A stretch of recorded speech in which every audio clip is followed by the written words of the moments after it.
vivemos contigo, estamos unidos em tuas mãos, em tuas mãos. Olá, bom dia para você que a partir de agora está acompanhando o programa Em Tuas Mãos, aqui na TV Meio Norte, na manhã deste domingo. É uma alegria poder contar com a sua companhia. E hoje a liturgia nos leva a refletir sobre a presença constante de Deus no mundo. Ele quer levar a salvação a todos os homens. Afinal, foi para nos salvar que o Senhor nos enviou o seu único Filho, Jesus Cristo. Vamos juntos, para bem começar o programa de hoje, meditar este salmo. Nós somos o povo e o rebanho do Senhor. Aclamai, ó terra inteira, servi ao Senhor com alegria. Ide a Ele cantando jubilosos. Sabei que o Senhor, só Ele é Deus. Ele mesmo nos fez e somos seus. Nós somos seu povo e seu rebanho. Sim, é bom o Senhor e nosso Deus. Sua bondade perdura para sempre. Seu amor é fiel eternamente. Este ano, o Seminário Maior Sagrado Coração de Jesus completa 40 anos de existência. Por lá, centenas de jovens passaram pelo processo formativo rumo ao sacerdócio. Uma das maneiras de a sociedade contribuir com a formação dos futuros padres é exatamente através do projeto Terra Sacerdotal. Vamos agora, nessa entrevista, saber mais detalhes desse projeto. E na nossa entrevista de hoje, nós vamos entender melhor sobre o projeto Terra Sacerdotal, que beneficia diretamente os seminaristas da nossa arquidiocese. Para isso, nós vamos conversar agora com o Padre Rubens Chaves, que é o coordenador do projeto Terra Sacerdotal. Padre, muito obrigada por ter aceito o nosso convite para estar falando sobre esse assunto que é tão importante para a nossa arquidiocese, para os nossos futuros padres. Olá, Joyce, bem-vinda. Olá, telespectadores do programa Em Tuas Mãos. É uma alegria poder colaborar com a Arquidiocese primeiro nesse trabalho de animação, de coordenação do projeto Terra Sacerdotal e hoje, mais especificamente, nesse processo de esclarecimento aos que nunca escutaram, aos que já escutaram falar sobre o projeto, sobre o que ele seja. Então, Padre, gostaria que o senhor começasse explicando para a gente o que é o projeto Terra Sacerdotal. O projeto Terra Sacerdotal é um projeto que tem a finalidade de procurar meios de subsidiar a formação, a estadia, os custos com todos esses aspectos da formação dos nossos seminaristas aqui na Arquidiocese de Teresina. Nós temos 42 seminaristas atualmente e cada seminarista custa para a Arquidiocese em torno de 2 salários mínimos. De modo que o dinheiro arrecadado no projeto Terra Sacerdotal tem a finalidade de ajudar a Arquidiocese a suprir, a pagar estas despesas ordinárias. Padre, e como funciona o projeto Terra Sacerdotal? Joyce, o projeto Terra Sacerdotal funciona com o apoio dos animadores. Em primeiro lugar, este é o ideal, que nós temos em torno de 40 pessoas, não só em Teresina, mas também em outras cidades, Pedreiras no Maranhão, um amigo de Dom Jacinto, por exemplo, de São Luís do Maranhão, que tem em torno de si grupos de pessoas e estas pessoas contribuem diretamente com estes animadores. São benfeitores diretos, que depois, mês a mês, mandam ou via Pix, ou em espécie, ou por carnê, uma contribuição mensal e este animador é responsável por contactar a secretaria do nosso projeto e, junto à secretaria do projeto, fazer a prestação de contas. Mas também nós temos muitos que contribuem independente desta figura do animador. Embora ela seja uma figura importante, nós temos muitas pessoas que fazem adesão direta.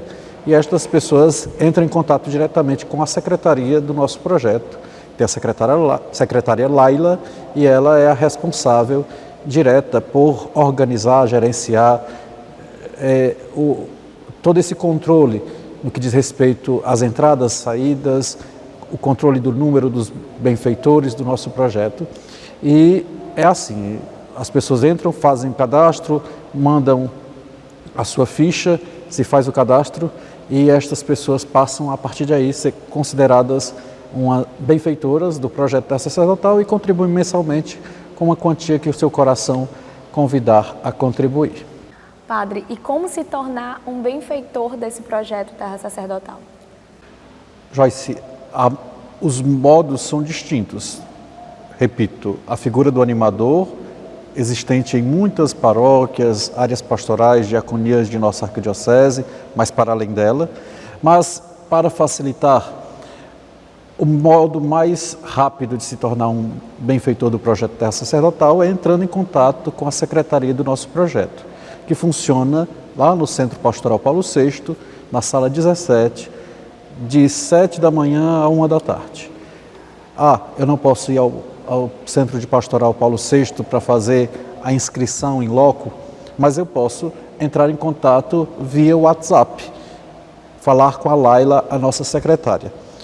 O número de contato, que cabe dizer é o mesmo número Pix que a pessoa passará a contribuir mensalmente, é o número 869-9988-0403. Eu vou repetir, 869-9988-0403.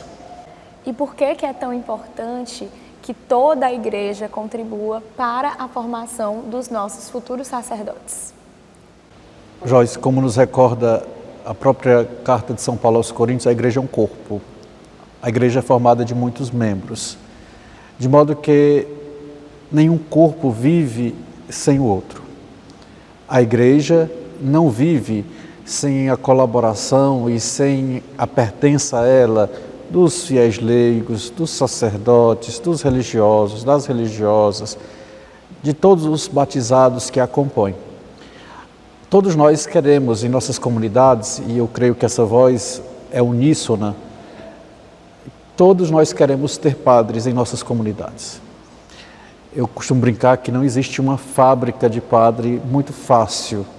O meio mais fácil de conseguirmos padres é primeiro passando pelo processo de oração pelas vocações, que é a missão universal da igreja.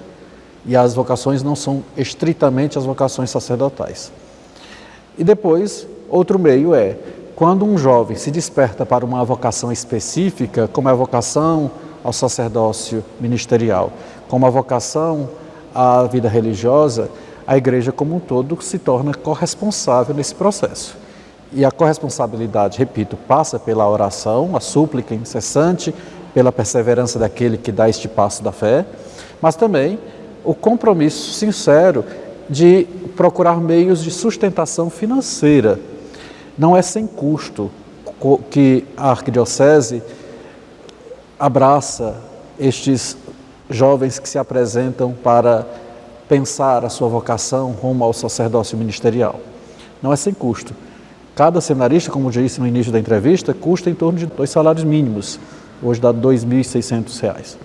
A ajuda destes benfeitores do projeto Terra Sacerdotal é uma ajuda importante para ajudar a arquidiocese a pagar as despesas que decorrem desse processo, dessa dinâmica que é a resposta destes jovens que um dia disseram sim. Não é justo, e digo a vocês, não é justo que a arquidiocese chegue ao ponto de dizer assim, fulano, você disse um sim ao Senhor, nosso Senhor lhe chamou, mas muito obrigado, porque pode voltar para a sua casa, que nós não temos como subsidiar a sua formação. Não é justo. Seria castrar essa dinâmica do Espírito Santo que fez suscitar estas vocações. Portanto, é missão nossa, a missão do leigo, a missão do padre, a missão do religioso, da religiosa, a missão de todas as pessoas de boa vontade, subsidiarem, repito, pela oração e pela contribuição financeira com este itinerário de formação dos nossos seminaristas para um dia, quem sabe, vê-los padres em nossas comunidades. Então, padre, eu gostaria de agradecer mais uma vez por ter aceito o nosso convite. Muito obrigada por esclarecer sobre esse tema que é tão importante e é tão necessário para a nossa Igreja Católica. Joyce, eu que agradeço a vocês por se fazerem presentes aqui, por tentarem esclarecer cada vez mais aqueles que são os telespectadores do Em Tuas Mãos, neste desejo bonito de se tornarem benfeitores do projeto Terra Sacerdotal. Faço apelo a você que não é benfeitor do projeto, faça essa experiência. Ajude a Arquidiocese de Teresina a formar os seus novos padres. Deus lhes pague. E acompanhe as nossas redes sociais, nós estamos no Facebook e no Instagram. Aproveite e fique por dentro de tudo aquilo que acontece em nossa igreja particular. Vamos agora para um rápido intervalo e a seguir você confere o quadro Bons Conselhos. Em tuas mãos, em tuas mãos. A partir de hoje tem início a Semana do Migrante, que é promovido pela Pastoral do Migrante em todo o Brasil. Vamos agora refletir no quadro Bons Conselhos sobre a atuação dessa pastoral em nossa arquidiocese. Com a proposta de debater sobre a insegurança alimentar, nutricional e a fome, entre os dias 18 a 25 de junho, será realizada aqui na Arquidiocese de Teresina a 33ª Semana do Migrante. E para a gente falar um pouco mais sobre essa semana, como ela será realizada aqui, nós vamos conversar agora com a Socorro Oliveira, ela que é a coordenadora arquidiocesana da Pastoral do Migrante. Socorro, seja bem-vinda ao programa Em Tuas Mãos, é um prazer recebê-la aqui. Obrigada, Joyce. O prazer é todo meu. Dona Socorro, eu gostaria então que a senhora começasse explicando como a pastoral atua aqui na Arquidiocese de Teresina. A atuação da Pastoral do Migrante na Arquidiocese, ela acontece nas vilas onde a gente encontra os empobrecidos, né? Onde a gente busca os migrantes. E a gente trabalha em 3 vilas específicas aqui na Arquidiocese. E então a gente faz o trabalho de evangelização, porque a gente tem que levar esperança a essas pessoas que chegam, né, em busca de dignidade, de vida. Então a gente trabalha essa parte da evangelização, mas também a gente orienta para a cidadania essas pessoas. O direito que eles têm de estar na nossa cidade, de ser bem acolhidos e se tornar-se pessoas como nascidos aqui. Então, ter o mesmo respeito, o mesmo direito, né? Então, o DNA da Pastoral do Migrante é esse acolhimento, receber bem as pessoas, animar as pessoas, para que elas se sintam gente, né? Irmãos.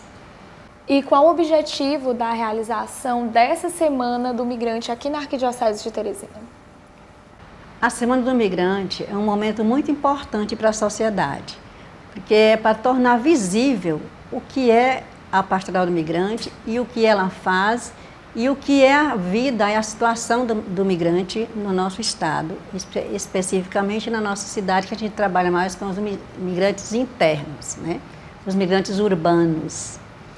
E o objetivo da semana é exatamente esse, é trazer para a sociedade uma reflexão, o diálogo sobre o tema em questão que é a fome, né? Nesse momento, tem uma grande necessidade da gente discutir esse tema, porque a fome tornou-se assim, uma coisa muito natural, né? E não podemos naturalizar aquilo que não é natural. Então, por isso é que é importante a gente realizar essa Semana do Migrante nacional e principalmente na nossa arquidiocese, porque nós temos muitas pessoas passando fome nessa cidade. E elas precisam ser vistas, elas estão invisíveis. Então, a pastoral tem esse papel de tornar visíveis estas pessoas que a sociedade faz questão de esconder. Dona Socorro, e qual será a programação dessa 33ª Semana do Migrante aqui na Arquidiocese de Teresina? Olha, Joyce, é o seguinte, hoje, dia 18 de junho, vai acontecer a missa de abertura. E essa missa será celebrada às 19 horas, na paróquia Nossa Senhora de Fátima e do Rosário e os 3 pastorinhos, no bairro Alto da Ressurreição, residencial Frei Damião. E segue durante toda a semana, dia 19, celebração às 18 horas no Seminário de Filosofia Dom Edilberto. Dia 20, uma participação do SPM, que é a Pastoral do Migrante, com a Cáritas de Teresina. No dia 21, celebração aqui, no Centro Pastoral Paulo VI. E dia 22, atividade no projeto Passagem de Santo Antônio. Esse projeto Passagem de Santo Antônio fica em Nazária. É um projeto que foi criado por Dom Miguel ainda, e a gente acompanha juntamente com a Caritas as pessoas lá do assentamento. Dia 23, haverá uma roda de conversa às 16 horas no abrigo do povo de rua, lá com o Padre João Paulo. E dia 24, roda de conversa também na paróquia São Francisco de Assis, no Dirceu 2. Dia 25, que é o último dia da semana, uma celebração de encerramento, vai ser no Planalto Porto Alegre. Uma celebração com os migrantes que estão doentes, específica para os doentes migrantes da nossa arquidiocese. Dona Socorro, e como vocês pretendem trabalhar esse tema, migração e soberania alimentar, durante esses dias da Semana do Migrante? Durante os dias da semana, nós vamos seguir essa programação que está toda dentro do tema, né? As rodas de conversas, as homilias da missa, né? Vai ser tudo envolvendo o tema da Semana do Migrante, especificamente da fome e soberania alimentar. E depois da semana, nós vamos trabalhar em seminários, a gente vai continuar estudando o tema, refletindo, para depois de um estudo mais profundo, a gente buscar saídas de solução para a fome. E então, como a gente vai discutir esse tema? Junto com outras entidades, a gente vai caminhar juntos para buscar essa saída. Porque a gente sabe que a fome tem jeito, não é? É uma questão política que precisa ser discutida, aprofundada e resolvida. Porque a gente sabe que para resolver a fome basta ter emprego e geração de renda. E como os fiéis de toda a nossa arquidiocese podem estar contribuindo, né, na colaboração, no bom andamento da Pastoral do Migrante? Eles podem contribuir de várias formas. A orientação, acolhendo também os migrantes como a gente, né? Ajudando a pastoral financeiramente, é uma das formas de ajudar, de colaborar, e caminhando com a gente. Essa é o essencial, né? Caminhar conosco, nos visitar, conhecer a sala, conhecer o que a gente faz, conhecer nosso material, nossos livros, nossas informações que a gente tem, né? Então, conversar com a gente para poder colaborar no sentido de nos ajudar a estar presente junto aos migrantes.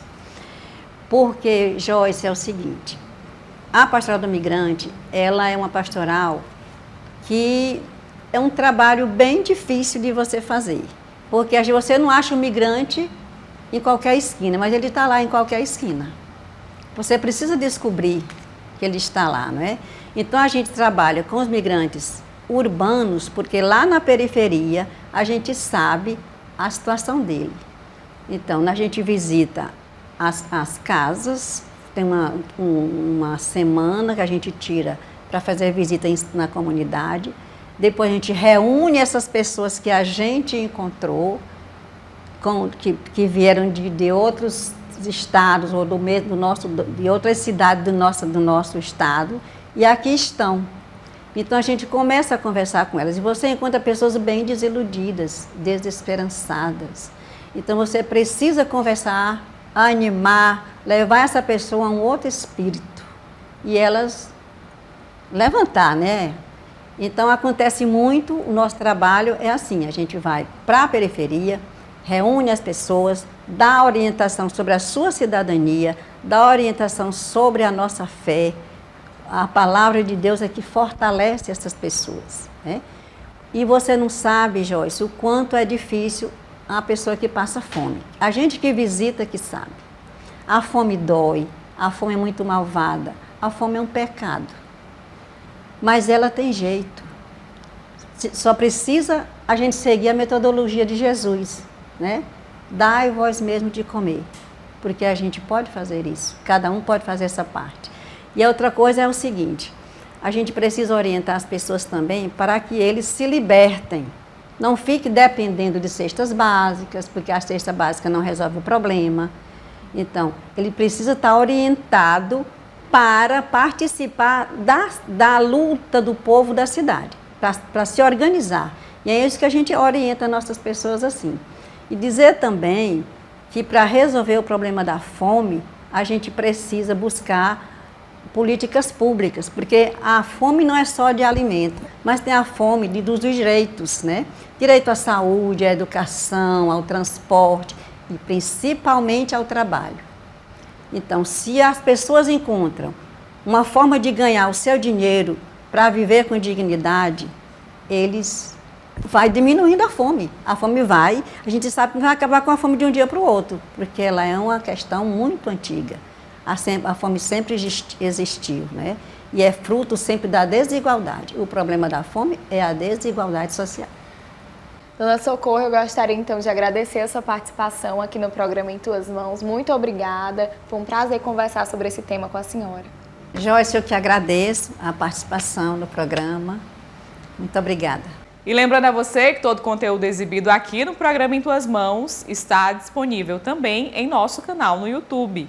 Lá você pode se inscrever, curtir, comentar e compartilhar o nosso conteúdo com quem você desejar. E além disso, de segunda a sexta, a partir das 11 horas da manhã, acompanhe também o programa Em Tuas Mãos no rádio, na Rádio Pioneira de Teresina, 88.7. Vamos para um rápido intervalo e a seguir você confere o quadro Sacramentos. Em tuas mãos. Em tuas mãos. E hoje no quadro Sacramentos vamos responder as suas dúvidas sobre o sacramento da Eucaristia. E quem nos ajuda a responder é o diácono Adelino Nunes, mais conhecido como Diácono Dino. Querida família católica que continua conosco, tendo essa oportunidade, essa alegria de estar falando sobre sacramentos, com perguntas que vocês mesmos nos enviam, e hoje sacramento da Eucaristia. A primeira pergunta vem de Marina Mendes, que quer saber qual a importância de receber o sacramento da Eucaristia. A importância é que a Eucaristia é o alimento. Não é um alimento, é o alimento da espiritualidade, da vida. Existem muitas tradições desse alimento, que é vital para a nossa vida, né? Nós morremos sem ele. É que uma tradição grega, como outras, que fala de graça, fala de pão, fala de comunhão, é a tradição que diz que Eucaristia significa reconhecer. Reconhecer. Eu só reconheço alguma coisa que eu conheço já. Então, cada vez que eu como deste pão e bebo deste vinho, eu estou reconhecendo uma pessoa, Jesus Cristo, Jesus de Nazaré. Então, é muito simples isso, é muito simples. Só que é um mistério, é a revelação maior dele depois da ressurreição. Ele fez isso antes para garantir a sua presença no nosso meio. É talvez a mais humana das definições, reconhecer na Eucaristia a presença de Jesus de Nazaré, porque é uma decisão nossa, pela nossa vontade, e é um alimento. Nós insistimos, porque sem ele nós caímos em inanição, a gente morre literalmente. A segunda pergunta vem do Diogo Souza. Qual a idade para receber a primeira Eucaristia? Diogo, a idade constituída é acima de 9 anos de idade. As crianças que têm esse período de catequese própria, não que algumas exceções pode se abrir, sim, existem casos. Depois de 9 anos, a qualquer tempo é preciso e é necessário que se receba o Cristo pela primeira vez, para virar uma continuidade, para ser um exercício de alimentação contínua, como nós fazemos com o nosso físico. Aí é o tratamento para a nossa vida espiritual. A terceira pergunta, com que frequência devo comungar? Do Arilson Leal. Olha, Arilson, a frequência ela é muito pessoal. Alguns se satisfazem com a única comunhão que faz no ano pelo preceito universal dos cristãos católicos, na Páscoa. Outros, todo dia.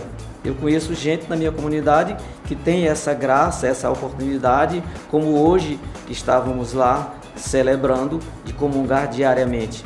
Agora, se estende isso até 2 vezes por dia, é tolerado, desde que sejam em missas diferentes. e não uma vez a missa, na outra uma celebração que tem a Santa Eucaristia, não se deve comungar, exceto os celebrantes instituídos para isso, o padre, o bispo e o diácono, se tiver já a Eucaristia pronta para ele distribuir. Então, nesses casos, se houver necessidade, como às vezes acontece, o sacerdote ter 3, 4, 5 missas no domingo, por exemplo, como está acontecendo na minha comunidade, às vezes eu uma vez conversando com o Dom Júlio César, com essa dúvida, eu estava entrando na escola diaconal, hoje o nosso piauiense, bispo auxiliar de Fortaleza, e eu fiz essa pergunta. Ele disse: Odino, como é que você vai para um banquete e não come? Desde que, no meu caso, naquela época, até 2 vezes. No caso do sacerdote, pode ser mais, sim. A quarta pergunta é: quando podemos comungar e quando não podemos comungar? Quem tem essa dúvida é o Marcos Felipe Oliveira. Nós podemos e devemos comungar quando nós estivermos em estado de graça. Estado de graça quer dizer, você não tem em si, carregando em si, da sua consciência, voluntariamente, pecados graves. E aqui entra a instituição mesmo da Eucaristia, que é colocado através da penitência, como se fosse um varrer, como se fosse um limpar esse universo da sua mente, do seu espírito, para poder comungar. Então, estando desse jeito, pode ir. O inverso é não estar dessa forma. Existem os textos do próprio Cristo dizendo: se você está na fila da comunhão para receber o pão eucarístico e lembra de alguém que você precisa perdoar, saia da fila, perdoe essa pessoa e venha comungar, limpe, leve, porque o inverso recarrega muito mais a sua falha, a sua dificuldade. O quinto é: qual a diferença da hóstia magna para a hóstia que é consumida na comunhão? Ana Luísa Santos. Ana, a diferença é o tamanho, é a visibilidade, porque a partículazinha pequena que é distribuída para todo mundo durante a comunhão, que se transforma, consubstancia no próprio corpo de Cristo, é porque é uma multidão às vezes, né? Então não pode ser daquele tamanho. Então a outra partícula, que é chamada magna, ou maior, ou grande, que pode ser 16 centímetros de diâmetro ou 22 centímetros, depende da distância que vai nas missas campais, por exemplo, que a gente vê como vimos em Corpus Christi. É necessário que se veja, mas a substância dela é a mesma, depois transformada no corpo é o mesmo. É tanto que essas hóstias grandes são fragmentadas e distribuídas, muitas vezes para o próprio povo. Nas grandes celebrações, ela é distribuída para o clero, mas não tem nenhum privilégio nisso, mas são absolutamente iguais. Só o tamanho é que é a diferença por causa da visibilidade. A sexta e última pergunta: quando é feita a bênção do Santíssimo e por quem? A principal bênção do Santíssimo nós acabamos de viver aqui, que é a bênção do Corpus Christi, aquela belíssima celebração feita pela primeira vez pelo nosso arcebispo. Ali é a bênção principal. Sai-se publicamente abençoando a cidade inteira, o mundo inteiro, com o próprio corpo de Cristo. Agora, existem outras bênçãos particulares, por exemplo, na adoração do Santíssimo. É feita, sim, tanto a exposição, que pode ser feita pelo leigo, tanto o recolhimento, que pode ser feita pelo leigo. Agora, quem faz é sempre um homem ordenado, é sempre alguém do clero, o diácono, o padre ou o bispo. Então era isso que ia rapidamente passar para vocês, deixar esse gostinho da curiosidade, de alimentar-se mais, de procurar mais, não comungar a Eucaristia, mas ser comungado por ela, porque na verdade esse poder, o Espírito Santo nos faz com que o próprio Cristo venha a nós, invada a nossa vida e a gente fique saciado e não morra de nanismo por falta da Eucaristia, que é tão vastamente oferecida. E aqui nós temos o privilégio, vamos continuar, se Deus quiser, comungando o corpo e o sangue do próprio Cristo no momento que a gente participa da Santa Missa. E você pode participar do nosso quadro Sacramento enviando a sua dúvida na nossa caixinha de perguntas que a gente deixa durante a semana no nosso perfil no Instagram. No próximo domingo, vamos responder as suas dúvidas sobre o sacramento da confissão. Vamos agora com as principais informações da Arquidiocese de Teresina no quadro Notícias da Igreja. Olá, bom dia a você que nos acompanha nesta manhã de domingo. No sábado, dia 10 de junho, mais de 40 mil fiéis de toda a Arquidiocese de Teresina se reuniram para vivenciar um dos maiores eventos caritativos do estado do Piauí, a Caminhada da Fraternidade. Vamos conferir. A concentração começou por volta das 4 horas da tarde no adro da Igreja São Benedito. Com uma numerosa presença de fiéis, Dom Juarez Marques presidiu a Santa Missa. Toda a igreja em comunhão para juntos celebrar o amor. É uma tentativa e uma proposta de a gente colocar em prática o ensinamento de Cristo Jesus, que nos ensina a ter a fé, mas a nossa fé está unida à nossa vida. O que eu quero é a misericórdia e não apenas o sacrifício, que nos convida a realizar um culto que seja meramente embasado no nosso amor a Deus e do amor ao próximo.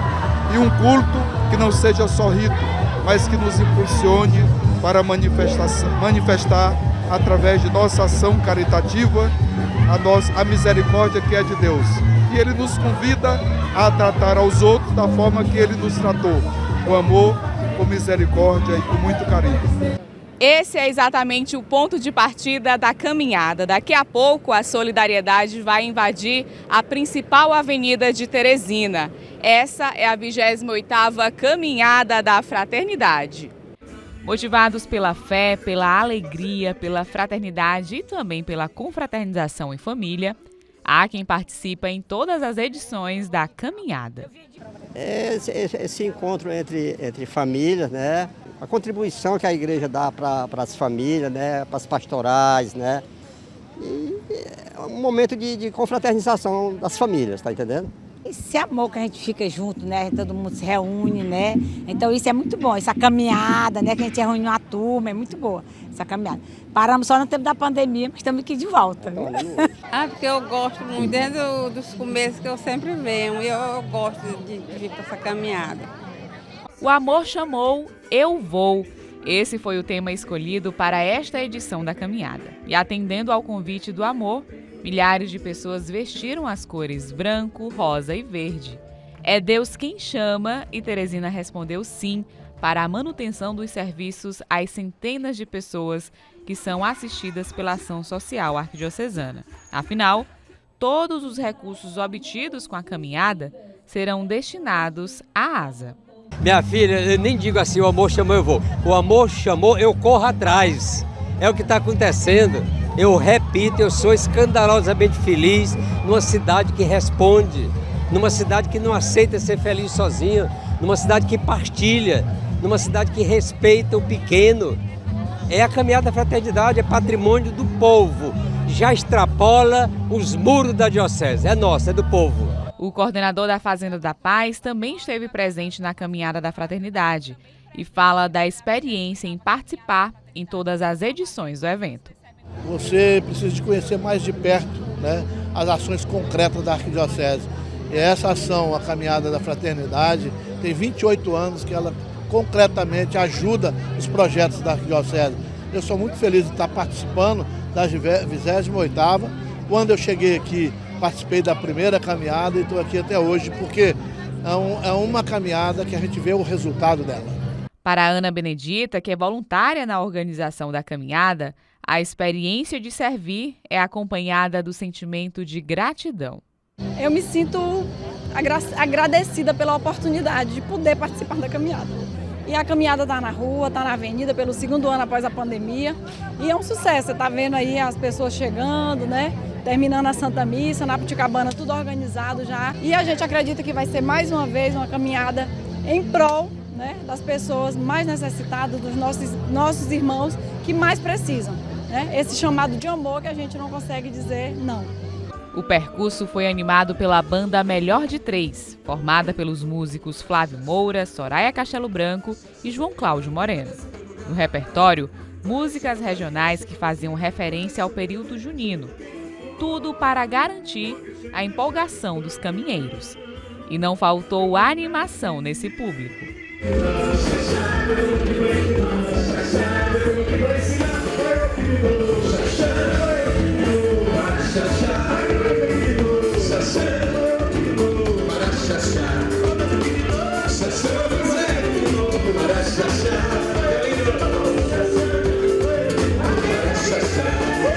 Para o coordenador da Caminhada da Fraternidade, tudo foi pensado com muito carinho para que a sociedade pudesse abraçar a causa da solidariedade.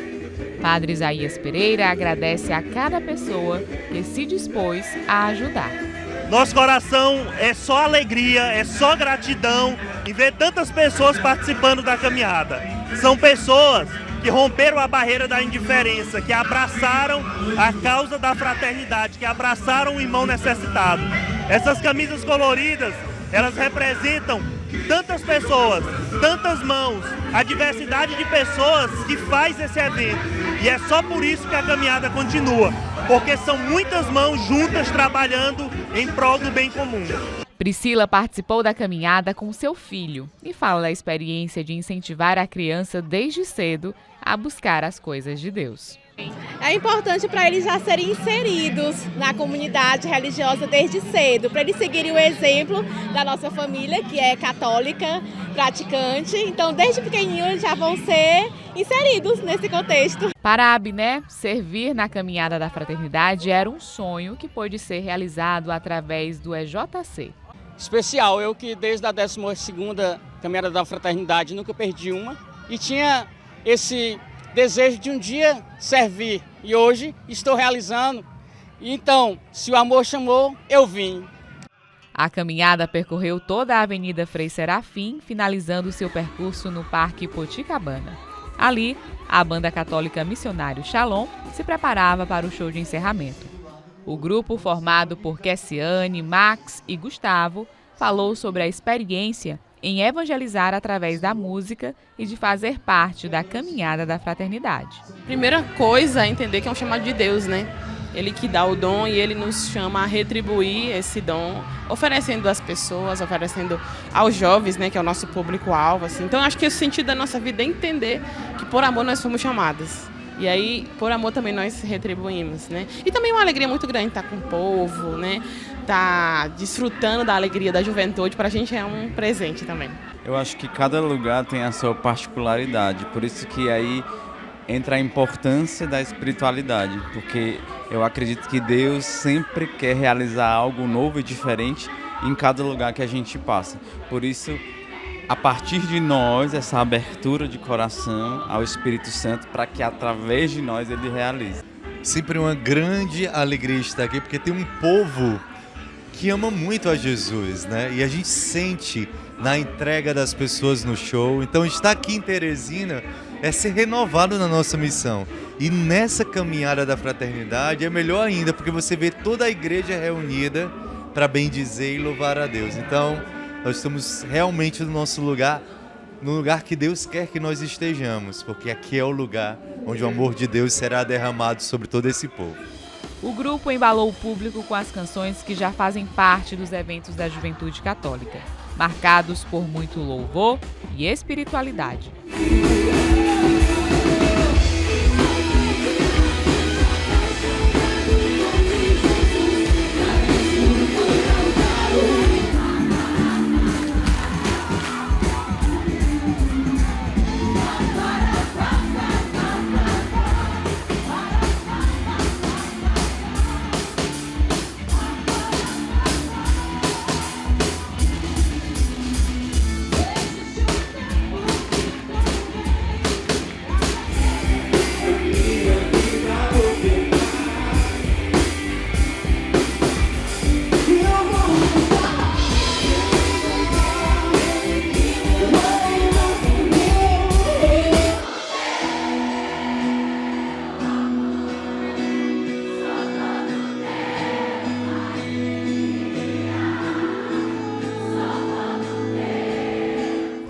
dessa forma, a caminhada da fraternidade segue viva, mantendo acesa a chama da solidariedade no coração dos teresinenses. Na caminhada da fraternidade, o amor entra em ação. O amor chamou, eu vou, eu vou, eu vou, eu vou. O amor chamou, eu vou, eu vou, eu vou.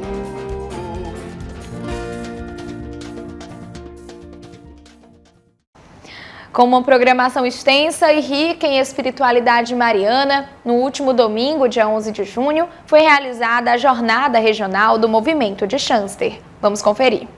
O evento foi assessorado pela irmã Laís Lisboa, proveniente da Diocese de Garanhuns, no estado do Pernambuco. A irmã conta que o encontro surge como um despertar para a fé, já que a pandemia trouxe muitas limitações para que momentos como esse acontecessem. A pandemia colocou muitas restrições, muitas limitações em muitas atividades da igreja, não é, dos movimentos. E esse encontro, não é, de hoje quer ser trazer esse novo ânimo, não é, um despertar, não é, para a nossa missão como campanha da Mãe Peregrina e ao mesmo tempo se colocar em missão, não é? Igreja em saída, assim como o Papa Francisco sempre nos pede, não é? E que nós queremos justamente nos deixar impulsionar pelo lema que a campanha da Mãe Peregrina tem para esse jubileu, que vai ser em 2025, o jubileu de 75 anos, com a Mãe Peregrina Missionários da Esperança.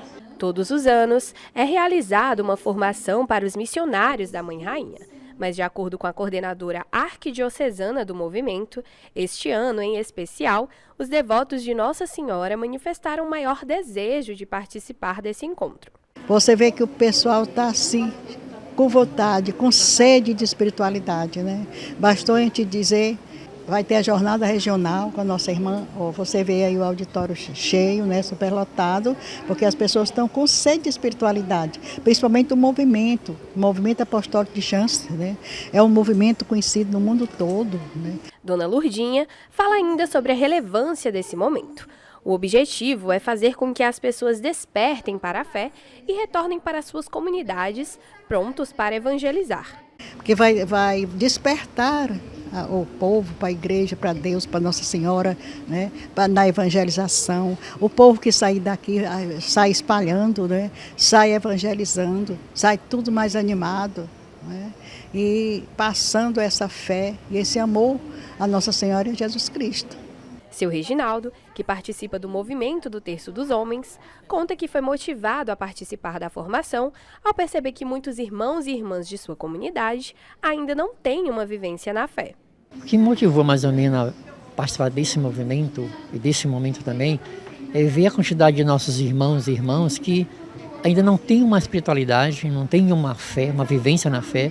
E como a igreja é uma igreja que é uma igreja de saída, e a gente vê a necessidade de nossos irmãos em poder conhecer mais essa fé através da nossa Mãe Rainha. Então o Terço dos Homens se une a esse movimento da Mãe Rainha, buscando formação e poder levar mais formação aos nossos irmãos que ainda não estão na escuridão. Os participantes dessa formação têm como missão levar o pequeno santuário da Mãe Rainha às famílias, conseguindo adentrar melhor nesses espaços, levando a espiritualidade e a religiosidade, como destaca essa participante. A gente leva o pequeno santuário da Mãe Rainha às famílias, onde a gente consegue chegar, onde muitas vezes um padre não chega, uma freira não chega, a gente consegue adentrar as famílias que ainda não têm uma espiritualidade, uma religiosidade. A gente leva a Mãe Rainha com seu filho no colo, ela entra na família, ela educa, ela ensina e ela traz as famílias para a igreja. É isso que a gente quer e que Deus nos pede e que a Mãe Rainha também nos ajuda a fazer. O evento aconteceu no auditório da FIEP, zona sul de Teresina, e reuniu membros da Legião de Maria, do Terço dos Homens e ainda fiéis da Diocese de Campo Maior e de municípios do estado do Maranhão. O arcebispo metropolitano de Teresina, Dom Juarez Marques, continua visitando as paróquias, áreas pastorais e diaconias da nossa igreja particular. Na última terça-feira, dia 13 de junho, o arcebispo visitou a paróquia Nossa Senhora da Glória, localizada no bairro Ininga, na Forania Leste. Na oportunidade, ele se reuniu com os coordenadores das pastorais e com o conselho da igreja, que falaram sobre os desafios enfrentados por eles durante esse serviço. A comunidade Santo Antônio, pertencente à paróquia, estava em festejo e realizou uma procissão em honra ao padroeiro, na qual Dom Juarez participou e logo depois presidiu a celebração da Santa Missa. Ele relata como é continuar conhecendo melhor a Arquidiocese de Teresina. A cada visita é uma revelação, mas também é uma confirmação. É uma revelação da face de cada paróquia, de cada realidade, mas é também uma confirmação a nós, da parte do povo e, sobretudo, da parte de Deus, do nosso pastoreio. E hoje estamos aqui na paróquia Nossa Senhora da Glória, a paróquia do Alto da Glória, como eu conheci no passado, era o Alto da Glória. E hoje viemos aqui visitar com o padre Luiz Eduardo, estou aqui também com a presença do diácono Dino, que trabalha aqui, chegaram agora também para celebrar conosco a festa de Santo Antônio Padre Fábio, que é o vigário forâneo daqui da região, né? Chegou aqui meu irmão também, o padre Miranda, e assim estamos concluindo nesse dia que é a visita e ao mesmo tempo a festa de Santo Antônio, padroeiro, esse grande testemunho de fé cristã, Santo Antônio. Nós estamos aqui para celebrá-lo e ao mesmo tempo pedir a ele o dom da fidelidade para vivermos bem a nossa fé. Que Deus nos abençoe. O pároco da paróquia Nossa Senhora da Glória, que acompanhou o arcebispo durante sua visita episcopal, conta sobre o sentimento de poder apresentar mais sobre a realidade da igreja ao pastor maior da Arquidiocese de Teresina. Para nós é um motivo de grande alegria, assim, eu acho que acontece em todas as paróquias as quais ele visita, porque é sempre grata a visita de um bispo às comunidades, às paróquias de uma diocese. E ele apenas iniciando o seu governo, o seu pastoreio na Arquidiocese de Teresina, já quis conhecer as paróquias. Não é uma visita canônica, não é uma visita pastoral propriamente dita, como ele mesmo diz, mas é uma visita de cordialidade, de boas-vindas, de boa chegada. Isso nos faz sentir que ele gosta desse contato com as pessoas e que nós também gostamos do contato com o nosso bispo. Isso nos enche muito de alegria. O fiel Gilberto, que atua há anos na pastoral do dízimo da comunidade Santo Antônio, revela o que esse momento da visita de Dom Juarez em sua paróquia representa para ele. O arcebispo, ele reflete o pensamento em toda a comunidade católica. E a cada comunidade que ele visita, isso fortalece muito mais ainda as pessoas que são católicos, que frequentam, que são devotos de São José, de Santo Antônio. Quem também falou sobre a importância que essa visita episcopal tem para o fortalecimento da fé dos fiéis da Igreja Particular de Teresina foi a paroquiana Cleia. Hoje a festa de Santo Antônio culmina com a presença do arcebispo aqui na paróquia de Nossa Senhora da Glória, na igreja de Santo Antônio. É com grande alegria que a comunidade acolhe o arcebispo e a igreja está lotada. Assim, é uma festa para nós e uma bênção de Santo Antônio. Dom Juarez visitou ainda na última quarta-feira, dia 14 de junho, a área pastoral Santa Bárbara, que tem como administrador o padre Chico Borges. Já na quinta-feira, dia 15 de junho, o arcebispo conheceu a paróquia Imaculada Conceição, localizada na Vila Bandeirantes, que tem como pároco o padre Olegário Neto. E essas foram as notícias da Arquidiocese de Teresina desta semana para você. E para mais informações, você pode acessar o site da Arquidiocese de Teresina. O endereço aparece agora no seu vídeo. Vamos para um rápido intervalo e a seguir, acompanhe o quadro Dicas da Fé. Em tuas mãos. Em tuas mãos. De volta com o programa Em Tuas Mãos, confira agora a nossa dica de leitura para este domingo no quadro Dicas da Fé, que é um oferecimento da livraria Nova Aliança. Venha conhecer as novas instalações da livraria Nova Aliança, que está com a estrutura renovada para te receber. Aqui você encontra livros, imagens, artigos religiosos, arte sacra, objetos litúrgicos e muito mais. Localizada na Rua Olavo Bilac, 1259, no centro, telefone 3221-6793.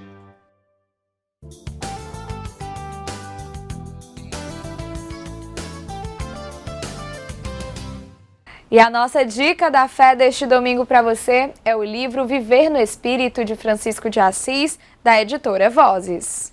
A obra fala sobre o que é a compaixão e como ela emerge no coração humano, o que leva alguém à compaixão. Podemos aprender a compaixão como um modo de vida? Podemos deixar de lado nossos medos para amar mais profundamente? A compaixão nos guia pela vida de Francisco, traçando seu crescimento desde um jovem egoísta e materialista até o santo humilde e amado por milhões. Com este livro como guia, você pode fazer coisas simples todos os dias para descobrir uma vida mais compassiva, aberta, destemida e amorosa, assim como São Francisco fez. E essa foi a nossa dica de leitura de hoje para você. Aproveite, garanta o seu livro e faça uma boa leitura. E hoje vamos conhecer a história da Gilmara Paz, ela que encontrou na música uma forma de servir a Deus e a igreja. A artista Gilmara Paz frequenta a Igreja Católica desde pequena ao lado de sua mãe. Ao longo dos anos, o seu despertar pelas coisas de Deus só foi aumentando. Mas foi a partir da sua vivência no encontro de jovens com Cristo que ela começou a servir de forma mais efetiva dentro da sua paróquia. E hoje, além de coordenar um grupo na sua comunidade chamado Jovens em Oração, ela se tornou vocacionada da Fraternidade Maria Mãe de Deus. Mas além de tudo isso, a jovem também descobriu o dom do canto e encontrou, assim, mais uma possibilidade de servir a igreja. Ela conta com detalhes como foi o seu despertar com a música. Bom, desde pequena, na verdade, eu sempre admirei, né, com relação a quem canta, quem toca. Eu admirava muito esse dom. E quando começou, foi muito por uma necessidade dentro da minha comunidade. Então, quando eu comecei aos ensaios da liturgia, eu comecei a me identificar, para que, através desse servir, eu pudesse também passar maior intimidade para aquelas pessoas que estavam escutando, né, aquela intimidade maior com Deus, no orar, no cantar, no louvar a Deus, né? E poder também, através desse cantar, né, as pessoas poderem também sentir, muitas vezes em uma palavra, porque na música está ali também o próprio evangelho, né? E as pessoas poderem sentir através da música, muitas vezes um direcionamento espiritual também, né? A artista revela ainda sobre o sentimento de realizar esse serviço, levando a palavra de Deus até as outras pessoas através desse dom. Olha, eu tenho muitos sentimentos de amor e de servir ao próximo, né? Então, tudo isso me leva a uma maior gratidão, que é poder levar através do meu cantar para outras pessoas também esse caminho verdadeiro e único que é o próprio Senhor Jesus Cristo. Então, é um sentimento muito de amor, de poder servir e partilhar com os outros, né? Mesmo não tendo nenhuma relação desde cedo com a música, Gilmara passou a se identificar cada vez mais com esse ministério. E ainda começou a usá-lo em conjunto com o teatro. A artista conta sobre essa experiência vivida por ela. Então, além dessa parte da música, né, dessa arte tão bela, eu também comecei a me identificar também na Fraternidade Maria Mãe de Deus, né, através do teatro, né? E desse teatro também poder partilhar, você poder mostrar para outras pessoas que estão ali lhe assistindo uma realidade que muitas das vezes eles vivem, né, do mundo, mas você, através do teatro, você também transpassar para aquelas pessoas que o caminho de fato é Deus, também é muito gratificante, né? E são esses meus dois dons que Deus está me revelando, que é justamente a parte do cantar, da música, como também do teatro, né? Gilmara revela ainda a partir de qual momento realizando esse serviço que ela percebeu que estava mais perto de Deus. Bom, quando eu me descobri na realidade, quando você se põe ao servir, é muito também pelo que as pessoas possam estar sentindo através do que eu estou fazendo também para Deus, né? Que é justamente poder levar para aquelas pessoas esse mesmo sentimento. Então, o servir é mais ou menos isso, é você servir e partilhar do seu evangelho para outras pessoas e elas poderem também sentir aquilo que você também sente, aquele amor verdadeiro por Deus. Então, foi aí que eu me encontrei, né? Justamente nessa parte da arte. Atualmente, ser jovem e ser de Deus é um dos grandes desafios enfrentados, se tornando uma grande missão conseguir evangelizá-los. Não é fácil, de fato, né? Mas o caminho de Deus nunca vai ser fácil, até porque é uma porta muito estreita, né? E de fato, para a gente que é jovem, né, que a gente vem buscando cada vez essa santificação, como foi bem citado, teria que assimilar trabalho também, teria que assimilar família, relacionamento e mais ainda poder buscar a Deus, né? Então, assim, não foi fácil, mas na glória de Deus, tudo que a gente faz, a gente entrega para Ele. Então, estamos aí seguindo, graças a Deus. Durante esses anos, Gilmara recebeu e ainda recebe o apoio do seu namorado, o Bruno, que ajuda nessa missão evangelizadora através da música. Ele conta sobre essa experiência. Eu tenho um sentimento de gratidão com Deus, né? Primeiro por Ele ter colocado ela na minha vida, né? De caminhar juntos. E mais grato ainda por a gente estar servindo junto, estar nesse caminho, né? Um ao lado do outro, pegando na mão do outro, ajudando, incentivando. E é assim que Gilmara, na sua entrega a Deus através dos dons que tem, ela leva o seu testemunho ao próximo e toca aqueles que têm contato com a sua arte. Quer fugir e mentir, se esconder, se isolar, mas no fundo o poço é fundo, tem medo de enfrentar.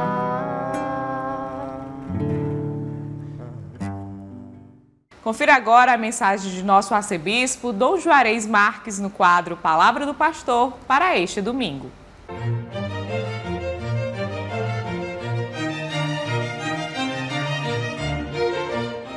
Olá, meu querido irmão, minha querida irmã. Com muita satisfação venho até você trazendo uma palavra de fé e de vida. Do Evangelho segundo Mateus, capítulo 9, versículo 33, 36 e seguintes.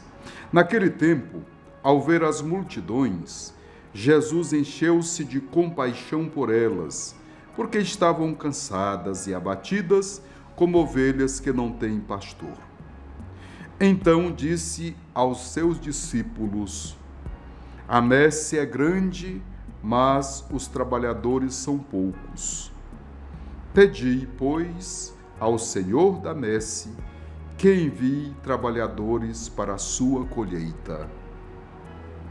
Jesus chamou os 12 discípulos e deu-lhes autoridade para expulsar os espíritos maus e curar toda doença e enfermidade. Estes são os nomes dos seus discípulos. Primeiro Simão, chamado Pedro, depois André, seu irmão, Tiago, filho de Zebedeu, e João, seu irmão, Filipe e Bartolomeu, Tomé e Mateus, o publicano, Tiago, filho de Alfeu, e Tadeu, Simão, o cananeu, e Judas Iscariotes, aquele que o traiu. Jesus enviou os seus discípulos, dizendo: não ireis aos gentios, nem entrareis na cidade dos samaritanos. E diante as ovelhas perdidas da casa de Israel. Por onde andardes, proclamai: o reino dos céus está próximo. De graça recebestes, de graça deveis dar. Palavra da salvação. Que palavra bonita! É o chamado dos apóstolos do Senhor entre os seus discípulos, segundo o evangelista Mateus. O chamado. Nós celebramos na sexta-feira, dia 16, a solenidade do Sagrado Coração de Jesus. E com esta solenidade também celebramos o Dia Mundial de Oração pela Santificação dos Sacerdotes. Porque o sacerdócio, ele brota do coração de Jesus. Do seu lado aberto pela lança, surgiu a igreja e os sacramentos. E por isso também o sacerdócio ministerial. Nesse dia é um dia mundial de oração por nós sacerdotes, por isso agradecemos. E é para nós muito confortador saber que há pessoas boas, piedosas, que rezam pela nossa santificação. Uma vez que o sacerdócio é a doação da vida do Padre pela santificação das almas, pela santificação das pessoas. E aqui no Evangelho de hoje nós vemos como Jesus, na sua sensibilidade, do seu coração misericordioso, sente a compaixão das suas ovelhas que estão sem pastor, que estão descuidadas. E a sua providência imediata é chamar os discípulos e os apóstolos para que cuidem das suas ovelhas. É o chamado. Esse chamado é do coração de Cristo e esse chamado é a pessoas do seu lugar social, do seu trabalho, da sua família. Ele o chama e dá uma identidade. Nós vimos que cada um tem um nome. Cada pessoa chamada tem um nome. Não são somente os sacerdotes chamados. Somos todos nós, eu e você também, meu irmão, minha irmã. Jesus nos chama para cuidar uns dos outros. Primeiramente, para viver a intimidade com Ele. Ele chamou para estar com Ele, viver da sua intimidade. E depois para enviar em missão. E a missão que Ele dá, é a terceira parte do Evangelho aqui, é a mesma missão que é sua. Ou seja, anunciar o reino de Deus. Anunciar que o reino de Deus está próximo. E ser, digamos, o antídoto contra aquilo que é contrário ao reino. Anunciou para anunciar o Evangelho, que o reino de Deus está próximo, e para expulsar os espíritos malignos, os espíritos malditos, para trazer o bem, a paz, a saúde da alma e do corpo, às ovelhas que estão descuidadas, desgarradas. Que vocação maravilhosa, a vocação do sacerdote, mas também a vocação dos cristãos leigos e leigas, dos consagrados. Por isso, neste ano em que celebramos o ano vocacional, e que nos convida a termos corações ardentes, os pés a caminhos, que tenhamos sempre mais a consciência do valor, da dignidade e do dom que é cada vocação. Que Deus abençoe as nossas vocações, a cada um de nós, e faça o nosso coração sempre mais semelhante ao seu coração, rico em misericórdia. Uma semana abençoada para você, que Deus nos abençoe. E o programa Em Tuas Mãos deste domingo vai ficando por aqui, que nós saibamos reconhecer a graça de servir ao Senhor a partir do seu chamado. A você eu desejo uma excelente semana e até o próximo domingo.